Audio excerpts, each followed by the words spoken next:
You ask Tiger to solve. This deals with linear equations with one unknown. The final result is x equals 1. Let's solve it step by step. Simplify the expression. Simplify the arithmetic. Expand the parentheses. Simplify the arithmetic.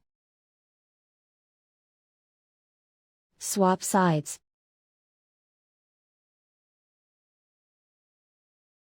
Group all constants on the right side of the equation. Subtract 27 from both sides.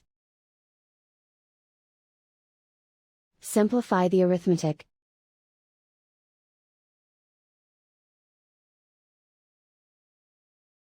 Isolate the x.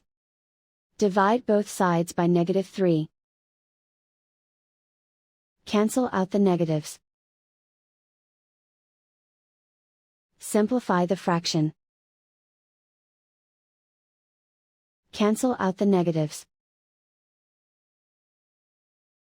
Simplify the fraction. And so the final result is x equals 1.